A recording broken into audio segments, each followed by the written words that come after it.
7th B में जल chapter के विषय में चर्चा किया जाएगा। जल क्या होता है उस पर हम अध्ययन करेंगे। जल को देखिए इंग्लिश में हम वाटर कहते हैं, ठीक है, और इसका जो अणुसूत्र होता है वो H2O होता है। अगर वैसे देखा जाए तो इसका अनुपात होता है 2:1 होता है, और अगर भारात्मक अनुपात देखा जाए, ठीक है, तो 1:8 होता है, ठीक है। इसके बाद जल जो बनने का जो प्रोसेस है ये काफी लंबा प्रोसेस होता है।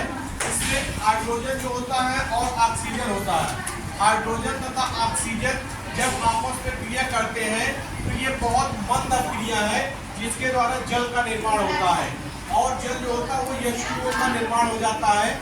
इसके बाद जो भारी जल होता है उसका सूत्र होता है D2O। देखिए, जल की अगर हम भौतिक गुण की बात करते हैं तो जल का जो भौतिक गुण होता है तो ये जल रंगहीन होता है, जल का कोई रंग नहीं होता है। यह स्वादहीन भी होता है क्योंकि इसका pH मान जो होता है 7 होता है।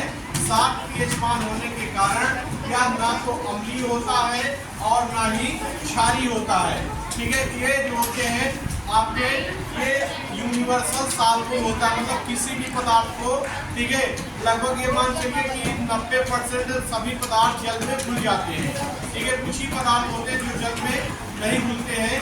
और जल की वैसे ही हम IUPAC नाम की बात करते हैं तो जल का जो IUPAC नाम होता है वो है ऑक्सीडेन, ठीक है। जल का IUPAC नाम होता है ऑक्सीडेन होता है। इसके बाद अगर जल की भूमिका की बात करते हैं कि आपके शरीर में जल की क्या भूमिका होती है, तो जल आपके शरीर में ताप को नियंत्रित करता है, ठीक है। इसके बाद भोजन को पचाने में सहायक होता है, अपशिष्ट पदार्थों को बाहर निकालने में सहायक होता है। शरीर की जो भी जैविक क्रियाएं होती हैं उन सभी में जल की भूमिका होती है। जल जो होता है वो 2 प्रकार का होता है।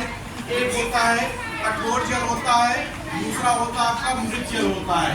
अगर हम कठोर जल की बात करते हैं तो कठोर जल ऐसे जल होते हैं जो साबुन के साथ जल्दी झाग उत्पन्न नहीं करते हैं, उनको हम कठोर जल कहते हैं। और ऐसे जल जो साबुन के साथ आसानी से झाग उत्पन्न करते हैं वो मृत जल होते हैं। ये कवि ने एक कहावत भी कही थी, कोस कोस में बदले पानी, ठीक है। कोस कोस पे बदले पानी और 3 कोस पे बदले पानी।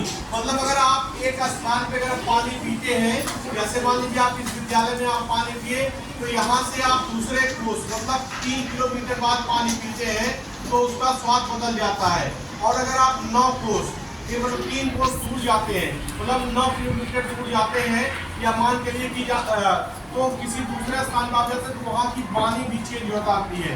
तो ये कहावत है कि कोस कोस पे बदले पानी और 3 कोस पे बदले पानी, मतलब उनकी भाषा में भी परिवर्तन हो जाता है, ठीक है।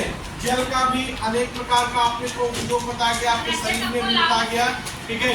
बाकी चर्चाएं जो है हम आपको अपने क्लास में करेंगे। धन्यवाद।